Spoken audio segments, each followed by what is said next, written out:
Ya Pak. Dari Jalan Soekarno-Wallawi 98.8 Citra FM, Wonoso banget Sobat Citra, masih bersama Ricky Bibisana dan juga masih bersama narasumber kita Mbak Dwi Chandra Ningsih ya. Dan tentunya kita masih membahas tentang STBM, sanitasi total berbasis masyarakat, yang dimana tadi udah disebutkan sama Mbak Dwi untuk pengertian apa itu STBM, dan ada tadi disebutkan juga pilar-pilarnya ya Mbak. Ya. Tadi sudah menyebutkan beberapa pilar, ada yang mau disampaikan lagi tentang pilar 5 ya kalau nggak salah ya Mbak. Ya. Monggo. Tadi baru disebutkan 2 pilar ya Mas. Kita lanjut ke pilar 3 yaitu pengelolaan air minum dan makanan rumah tangga. Pilar keempatnya pengamanan sampah rumah tangga, dan pilar ketiganya pengamanan limbah cair rumah tangga. Seperti itu. Itu ya. Bisa dijelaskan sedikit-sedikit Mbak Dwi ini untuk pengolahan airnya bagaimana di rumah tangga, dan kemudian pengamanan sampahnya bagaimana, pembuangannya juga bagaimana dari tenaga kesehatan gimana nih? Nah, kalau untuk pengolahan air minum, makanan dan makanan rumah tangga itu kita tuh harus, kan air minum itu sumbernya kadang ada yang direbus sendiri atau kita yang beli galon yang sudah ada di pasaran. Nah, kalau untuk yang memasak sendiri itu cara masaknya tuh harus benar. Jadi setelah mendidih itu air kompornya jangan langsung dimatikan, tapi ditunggu 3-5 menit. Gitu ya. Setelah mendidih pertama itu, kemudian baru dimatikan. Biar kumannya itu benar-benar mati, seperti itu. Biar matang gitu ya. Kalau orang Jawa bilang kan kalau kurang matang itu kan nanti jadi anyang-anyangan ya, tahu ya Mbak Dwi ya.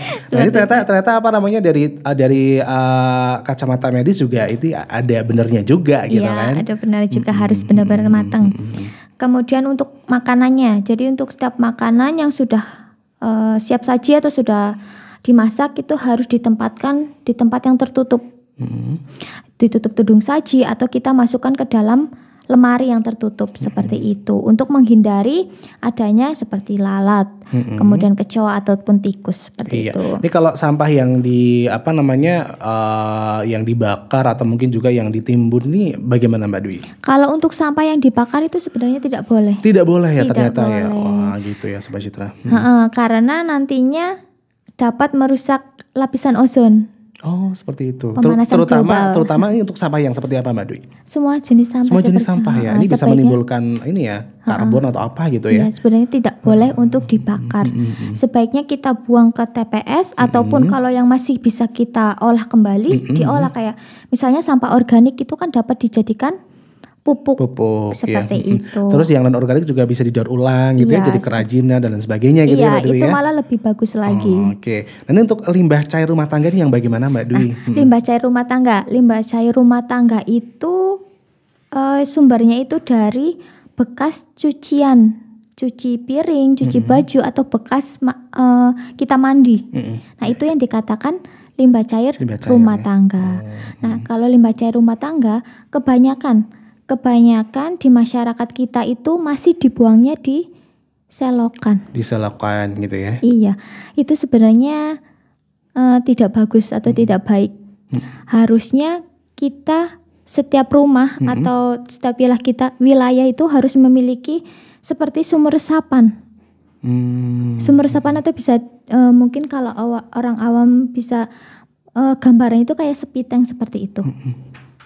Khusus untuk limbah ini cair gitu ya. Khusus untuk limbah cair rumah tangga. Tapi semuanya itu kan harus berprogres. Iya, harus proses gitu ya. Nggak semudah membalikan telapak tangan ya Mbak Dwi, apalagi merubah kebiasaan masyarakat ya, yang masyarakat juga banyak gitu kan. Oke. Iya, kemudian yang berikutnya Mbak Dwi tentang air bersih yang ada di Wonosobo ini bisa saja tercemar gitu ya, dengan yang sering disebutkan gitu ya tentang ODF gitu ya, ataupun bisa juga buang air besar yang sembarangan di Wonosobo tuh masih banyak yang terjadi seperti itu Mbak Dwi gitu ya. Mbak Dwi juga memperhatikan itu enggak? Iya, memperhatikan. Jadi sering lihat juga? Pernah lihat langsung di TKP gitu ya. Ini langsung disidak nggak Mbak? Iya, ini bagaimana bisa dijelaskan Mbak Dwi, monggo. Itu untuk mengenai, kita lebih bahas ke pilar 1 nih Mas. Pilar 1 atau stop buang air besar sembarangan, atau mungkin masyarakat juga sudah sering mendengar namanya open defecation free atau bebas buang air besar sembarangan. Jadi untuk di pemerintahan Kabupaten Wonosobo itu menargetkan tahun 2024 kita harus sudah 100% sudah bebas buang air besar sembarangan. Iya, gitu ya. 2024 ya, Mbak. 2024. Tapi kenyataannya di Kabupaten Wonosobo ini masih banyak yang buang air besar sembarangan.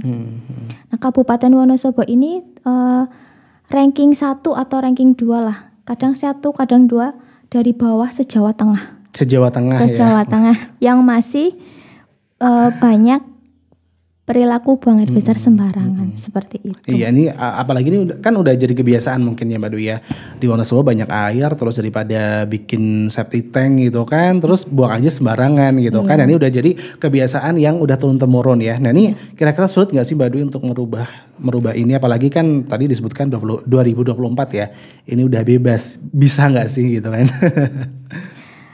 Terkadang sebenarnya sulit nggak sulit ya Mas, karena untuk merubah perilaku itu kan susah, karena kemudian faktor di masyarakat itu macam-macam.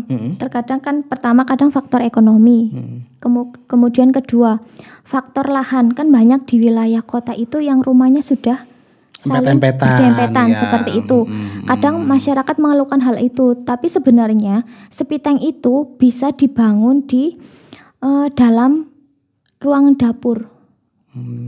Di bawah gitu ya soalnya ya. Iya, di dapur banyak yang melakukan pembuatan septic itu di dalam dapur rumah masing-masing, jika mereka tuh tidak mempunyai lahan seperti itu.